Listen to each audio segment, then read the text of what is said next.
пенде болғаннан кейін кемшіліктер болады. Кемшіліксіз адам болмайды. Жақсы, жалпы бір сөзді басынан айтып кетейік. Алланың жәрдемімен, Құдай сүріндірмей, жаңылыстырмай дұрыс сөз сөйлеуіміз нәсіп етсін. Өзі ұстаздардан сөз бар, бұрынғы өткен аталарымыздан сөз бар. Жақсы адам деген кемшілігі аз, жақсылығы көп адамды айтады екен. Демек, әрбір адамда кемшілік болады деген сөз. Енді қазіргі күнде білім бар. Білім болғанда қандай білім десе, жазу, сызуды ғана білетін білім бар бізде. Жазуды білеміз, сызуды білеміз, оқуды білеміз да. Бірақ анау қазір сондай деңгейге түсіп кеттік қой, жазу, оқуды ғана білетін деңгейге түсіп кеттік. Бұрынғы уақытта білімді адам дегенде ол үлкен нәрселерді білетін адамға айтылған болатын бұрын. Бірақ енді өкінішке орай, өзіңіз айтпақшы, қазір жазуды, оқуды білгенімізбен, бірақ әдеп жағынан өте төмен деңгейге түскеніміз ол рас. Оған бірнеше факторлар әсер етеді. Бірнеше нәрсе бар. Ең біріншісі 9 ай қарында жатқанда сол ананың сөйлеген сөзі, жеген тағамы. Ол балаға толықтай әсер етеді. Анасы сабырсыз ба, жоқ жақсы ма, жақсы сөйледі ма, адал тамақ жеді ма, арам тамақ жеді ма, оның бәрі балаға толықтай әсер етеді. Енді дұрыс емес әйелдің бойына бітіп, дұрыс емес жолмен туылған болса, ішіп, арақ ішіп жүріп туылған болса, немесе бір көрінгенмен ұрысқақ адам болатын болса, сабырсыз болатын болса, онда ана бала өте өмірі қиын болып шығайын деп тұр енді. Жаңағыдай. Сол үшін де бірінші сол ананың бойынан дариды. Өйткені ананың кіндігі арқылы тамақтанады ғой 9 ай қарында жатқан кезде. Кейін емеді, 1-2 жылда емеді, 1 жыл 2 жылдай. Сол кезде ананың бойындағы бар қасиет жақсы болса да, жаман болса да балаға толықтай өтеді негізінде. Ал екінші, әкенің үйге тауып келіп отқан асы адал ма, арам ба, ол да әсер етеді. Бізде көп адам осы нәрсеге мән бермейді. Мысалы, қазір ғалымдар дәлелдеп шықты. Бір адамның өмірде қалай өмір сүруі, жақсы адам ба, жаман адам ба өмір сүруі 20% ұрық қуалайды дейді. Ана ата тегін баяғы өткен жеті атасына дейін ұрық қуалайды екен, 20%.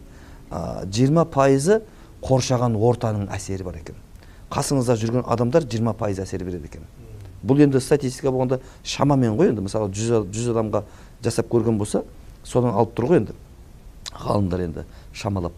Қалған 10% денсаулық сақтау ұйымының еңбегі дейді, жаңағыдай денсаулығына қарайтын, ертерек емдеудің, дұрыс тамақтануды үйретіп отырған, дұрыс киіну, дұрыс жүру, дұрыс жату, жатарда дұрыс жүру. Мысалы біз бәріміз отыра беріп, қазір көп адам жаңағы жүрмейді. Адамның көбісі ауру, неден десе, отыра бергеннен де ауру болады. Кішкене адам жүру керек, жүгіру керек, қимылдау керек, аунау керек деген сияқты мәселелер бар ғой. Былайша айтқанда бұның бәрі денсаулық сақтау ұйымының жұмысы ғой бұл. Мына уақытта тамаққа тойып алып жатпаңдар дейді, таңертең тұрғанда тістеріңді тазалаңдар деген сияқты денсаулық сақтау ұйымының еңбегі бір 10%-да екен адамның. 20% ұрық қуалайды, 20% қоршаған орта, 10% денсаулық сақтау ұйымының адамдарға өмір сүру, денсаулық сақтау несін үйреткенмен, ар жағында 50% қап тұр ғой. Сол 50% адамның қандай болып өмір сүруі жеп отырған тамағына байланысты деп айтылады. Сондықтан бүгінгі күнде білім бар болғанмен біз әдеп жағынан көп қалып қойған елміз. Шындап келгенде бәріміз бабаларымыз айтқанда қуанып қаламыз.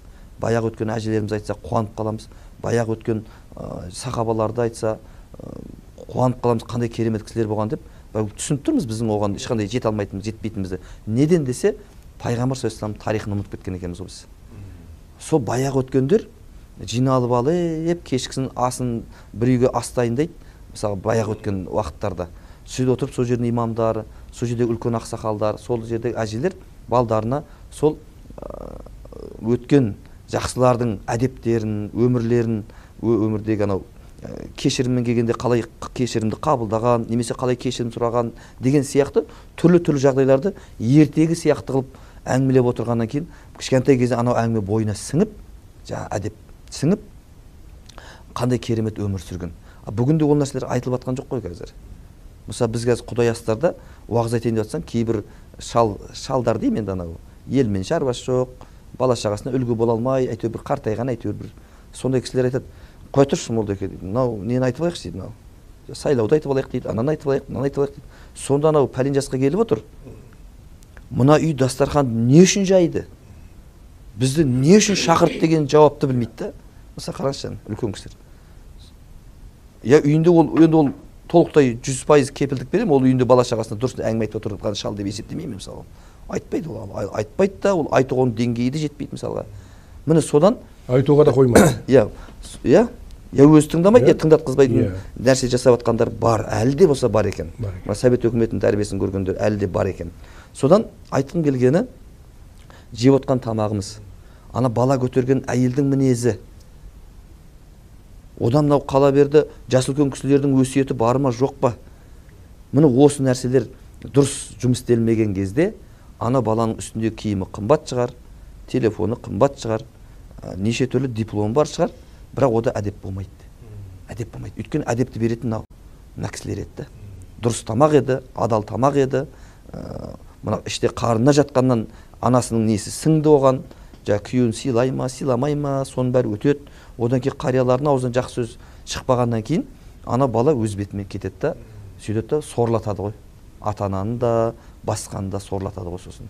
Әдеп болмаған екен. Бұрынғы мысалға имам Малик деген атақты имам болған. Мұсылмандар үшін айтайын. Өзі атақты көп қой имамдар, бірақ ішінде төртеу бар ғой. Біреу Абу Ханифа, имам Малик, имам Шафиғи, сосын имам Ахмад Ханбал мысалы. Сол имам Маликтің анасы баласын оқуға жіберіп жатқанда, кішкентай ғана баласын оқуға жіберіп медресеге жіберіп айтқан, бірінші ұстазыңның әдебін үйренші балам деп айтады екен. Күні есіне салып отыр екен. Ұстазыңның әдебін үйренші, өзін қалай ұстайды, қалай сабақ береді, оқушыларға ұра сала ма, ұрса сала ма, жоқ басқа бір жағынан түсіндіре ма деген сияқты әдебін үйренші балам деп отырған. Соны уайымдаған. Өйткені ол әдеп анау адамның өміріне әсер ететін деген. Сол әдебі арқылы оның досы көп бола ма, аз бола ма, сол әдебі арқылы оның жұмысы жүре ма, жүрмей ма білген.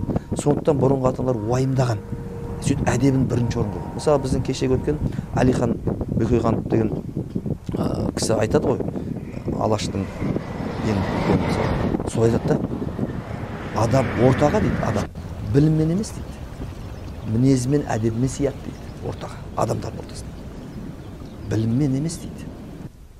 Көп адам білімі бар болғаннан кейін ана оқымағандардың қасында өзін бір жоғары санайды да, сосын аналар жоламайды да енді болған. Сөйтіп көрсетіп алады да өзінде андай. Немесе кейбір жағдай бар, ақшасы бар адамдар тек мен айтқан бола береді екен деп қалай осылай сөйлеп, сол үшін жақында бір ұстазым айтты, ғалым адам деді, бай, басшы, сосын атақты. Қазіргі тілмен айтқанда жұлдыздар. Атақты адам, басшы адам, сосын ғалым, одан кейін бай. Осы төртеуі деді, төртеуі. Бойында әдеп болмаса деді, бойында қарапайымдылық болмаса деді, ана байға байлығы пайда бермей қалады деді. Ғалымға білімі пайда бермей қалады деді. Ана басшыға оның басшылығы пайда бермей қалады дейді. Ал жәндегі атақты адамға бойында қарапайымдылығы әдебі болмаса, оның атақтылығы оған пайда бермейді оған дейді. Бір күн болса біреу мұрнынан бір-ақ ұрады да кете салады, болды. Сол үшін біздің бабаларымыз қазіргі уақытта көп айтылып жатыр, жұлдызға қарап еліктемей ақ қойсын балалар дейді.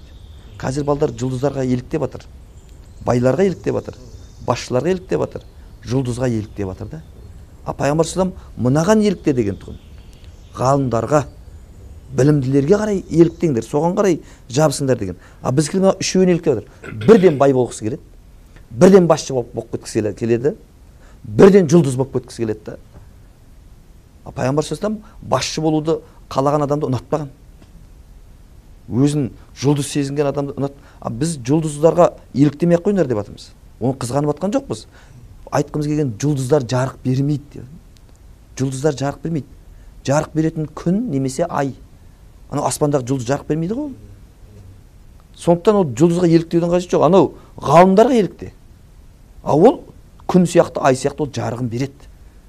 Жағдай. Сондықтан осы төрт кісі бойында әдебі қарапайымдылық болмаса, оның өзіне де пайда бермейді ол дейді, халық түгілі дейді. Сондықтан біздің қазақта да, біздің дінімізде де, салтымызда да әдепті бірінші орын қойады. Не үшін қазір көп басшылардың немесе көп ұстаз болып жүрген адамдардың көбісінің сөзі халыққа өте бермейді десе, өзіміздің бойымызда әдеп болмағаннан кейін өтпейді екен ғой сөз. Батыр кім десе, елдің басына күн туғанда тұрып бере алатын адам, айтқан сөзінде тұратын адам, жаңағы жау келсе аянбай соғысып бере алатын деген сияқты түсінік қалыптасады ғой. Ал енді пайғамбар саллаллаху алейхи вассаламның уақытында батыр деген кім дегенде ашуланғанда өзін ұстай алған адамды айтқан екен. Сол уақытта ол кезде соғыстар көп болды. Не бір мықты қылыш жасатын, не бір мықты найзаны жақсы ұратын, аттың үстінде ойнайтын, ел үшін көкірегін ашып кез келген соғысқа дайын тұрған батырлар көп болды. Бірақ пайғамбар саллаллаху алейхи вассалам солардан да жоғары қойған ғой. Ашуланған кезде бірден есін жинап сабырлыққа келетін адамды бірінші орынға қойған. Не үшін дегенде, шындық дегенде көп адам қиын да, көп адамға қиын. Ашуланып тұрғанда өзін баса салу деген ол оңай шаруа емес. Адам өзінің нәпсісін жеңе салу деген оңай шаруа емес негізінде. Сол үшін де біздің дінімізде осы батыр бірінші орында сол ашуын тоқтата алған адам. Ал одан кейін ары қарай елдің басына күн туғанда тұрып беретін адам болып кете береді ғой. Мысалға, әке шешесін ренжітпей қараудың өзі оңай шаруа емес. Сөз қайтармай жүру оңай шаруа емес. Бірақ өкінішке орай бүгінгі күнде өзін ақылды санайтын қанша адамдарымыз қалай осылай сөйлесе аламыз, мысалға ата-анамызға. Сондықтан бүгінгі күнде бірақ енді батыр деген жайшылықта біліне қоймайды. Сол тура басына іс түскенде ғой. Жаңағыдегі ашуландырды біреу, енді өзін ұстай ма, ұстамай ма, мысалға. Немесе елдің басына күн туды, не алады екен? Бұрышта бұғып жатып қала ма екен? Жоқ, елмен бірге сол елдің дұрысталуына шыға ма екен? Жаңағыдай, мысалға. Деген сияқты. Ал әйтпесем тек қана ол қолына қару алып шығу емес қой, көшеге батыр деген барлығы.